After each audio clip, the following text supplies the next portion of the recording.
Chapter second बहुपद polynomial शुरू कर रही हूँ। इससे अब तुम लोग अपरिचित नहीं हो। 6, 7, 8, 9 से लेकर के बहुत सारे समीकरण का प्रयोग कर चुके हो। उसी समीकरण को हम बहुपद कहते हैं। इनका नेचर क्या होता है, ये कैसे बनते हैं, ये इनसे कैसे हल इनको किया जा सकता है, ये सारी चीज़ें मैं आपको इस चैप्टर में बताऊंगी। तो चैप्टर 2 बहुपद पॉलिनॉमियल, इनका जो लिखने का मेथड है वो हम लिखते हैं px = ax0 + a1x + a2x square + a3x³ and plus so on so forth plus an(x⁴n). यहाँ प्लस साइन भी हो सकते हैं और माइनस साइन भी हो सकते हैं। ज़्यादातर प्रयोग जब हम करते हैं तो आपको धनात्मक संख्याएं दे के बताते हैं। यहाँ एक चीज़ आपको ध्यान देने की ज़रूरत है, जो a है वो आपका अचर राशि है। क्या है? अचर, या इसको कहते हैं हम कांस्टेंट। और जो x है वो आपका चर राशि है, ठीक है, जिसको हम बोलते हैं वेरिएबल्स। ठीक है। अब चर और अचर में क्या अंतर है? अचर जो है वो कांस्टेंट होता है, उसका मान बदलता नहीं है, परंतु चर के मान बदलते हैं, वो किसी पर डिपेंड होते हैं। दूसरी बात, पॉलिनॉमियल में ये बताना हमें अति आवश्यक है कि चर के जो घात होते हैं वो धनात्मक होते हैं। कभी भी ऋणात्मक या बटे की घात अगर किसी भी चर राशि पर है तो वो पॉलिनॉमियल कभी नहीं होगा, यानी बहुपद वो नहीं हो सकता है। फिर से सुनिए, हम दोहरा देते हैं। यदि चर की घात ऋणात्मक या भिन्न हो तो वह कभी भी पॉलिनॉमियल नहीं हो सकता है। ठीक है, अर्थात हमारे कहने का मतलब, यदि x की घात 1/3 करें तो पॉलिनॉमियल नहीं होगा, या x की घात -4 करें तो भी वो पॉलिनॉमियल नहीं हो सकता समीकरण। अब आपको समझ में आ गया पॉलिनॉमियल क्या है। इसका व्यापक उदाहरण है px = ax0 + a1x + a2x² + a3x³ plus and so on so forth an(x⁴n), जहाँ n एक धनात्मक राशि है, ऋणात्मक नहीं है, ऋणोत्तर संख्या नहीं है। अब हम आपको बताते हैं बहुपद के रूप। बहुपद के रूप, पहला है एक पदी बहुपद, दूसरा है द्विपदी बहुपद, तीसरा है त्रिपदी बहुपद। यानी इस तरह से आगे बढ़ता जाएगा। चतुर्थपदी बहुपद, पंचपदी बहुपद, इस तरह के बहुपद होते हैं। और इसके साथ साथ शून्य बहुपद भी एक होता है। चौथा लिख लें, शून्य बहुपद। अब हम एक पदी बहुपद का उदाहरण देते हैं।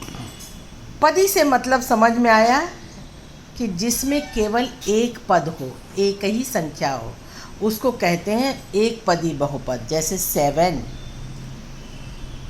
2x,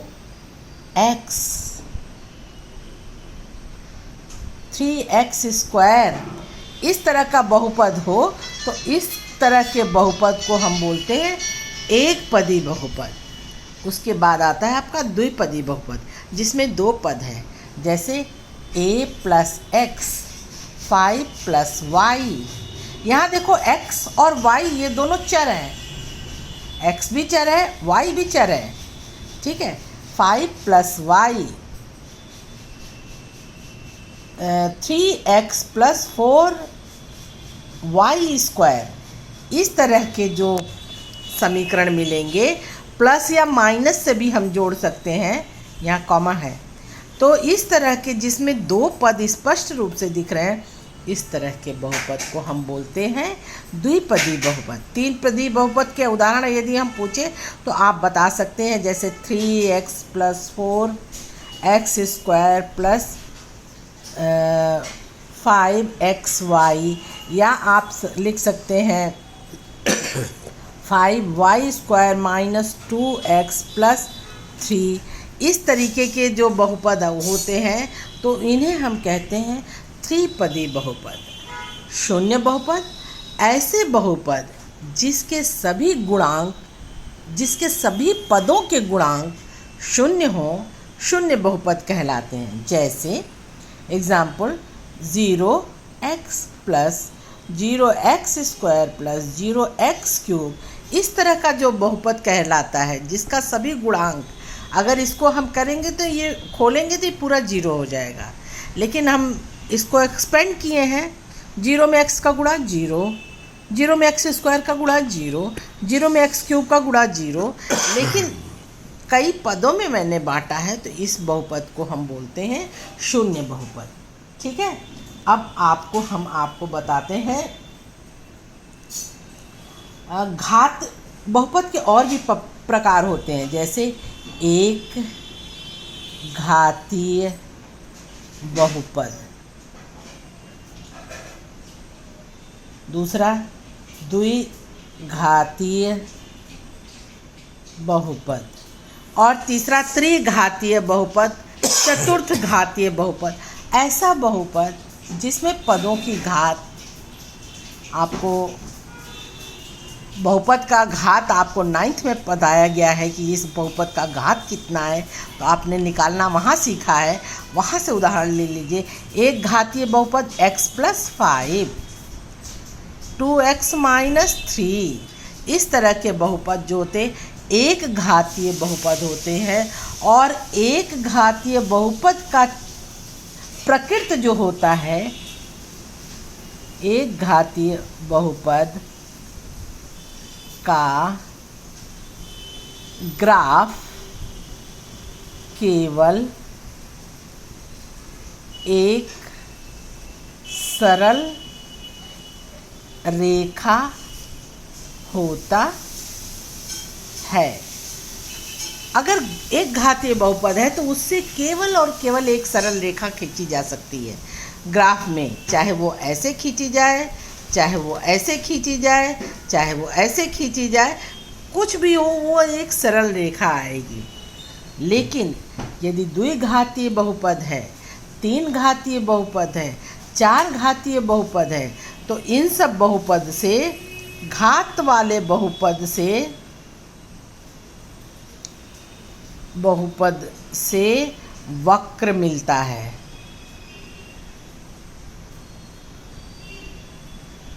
ठीक, अब हम आते हैं मूल यानी इसको हम शून्यक भी कहते हैं।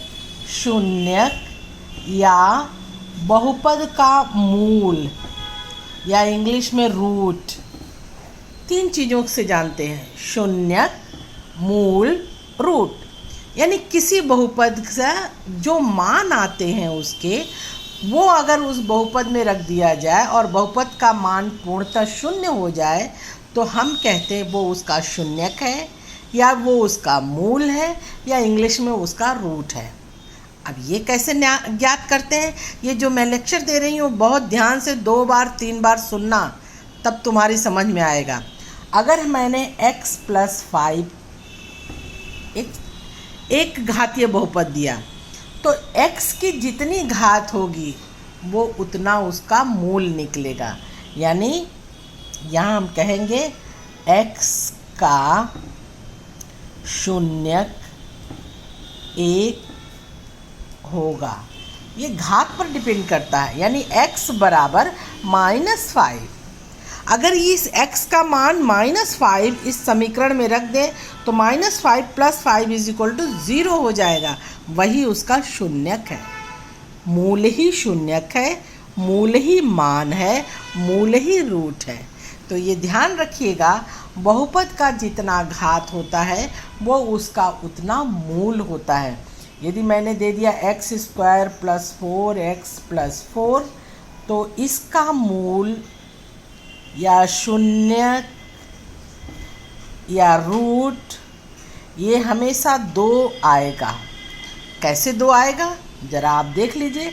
यह है x + 2 का होल स्क्वायर, यानी x + 2 = 0 और x + 2 = 0 2 बार हम लिखेंगे तो ये हो जाएगा x बराबर -2 और x बराबर -2। 2 मान आए कि नहीं आए? तो यदि किसी की घात 2 है समीकरण की तो उसके शून्य या मूल हमेशा 2 होते हैं। यदि घात 3 है x³ + 3ax + 3ax² + 1 अगर ये है तो हम ये कहेंगे इस समीकरण की घात कितनी है? 3 है। तो इसके मूल या शून्यक 3 होंगे। ठीक, ये तो हमें मूल और शून्यक निकालना आपको मैंने बताया। निकालना तो सीखेंगे, हम लोगों ने बहुत समीकरण हल किए होंगे 6, 7, 8, 9 से लेकर के। अब आपको समीकरण देखते ही आप ये तुरंत निकाल लेंगे कि ये शून्यक बहुपद है या एक पदीय बहुपद है या द्विपदीय बहुपद है या एक घाती है या द्विघाती बहुपद है। और बहुत आसान तरीका आपको 9th में ही बताया गया था कि किसी बहुपद को कैसे सजाते हैं आरोही क्रम में और कैसे अवरोही क्रम में। ये घात उनका तय करके आप निकाल लेते हैं, ये भी आपको बताया जा चुका है। मैं इसमें आपको जो बता रही हूँ ये आपने देख लिया। आपने ये भी सीख लिया कि बहुपद की जितनी घात होगी उसका शून्यक उतना होगा, यानी 1 घात है तो 1 शून्यक, 2 घात है तो 2 शून्यक, 3 घात है तो 3 शून्यक, 4 घात है तो 4 शून्यक। शून्यक का मूल उसका मान, उसका रूट, उसका मूल कितना आता है ये आपने सीख लिया है। यदि ये चीज़ें तीनों आपने अच्छे से सीख लिया है तो सब लोग इसमें SS लिखेंगे। उसके बाद हम इसके आगे का चैप्टर पढ़ाएंगे।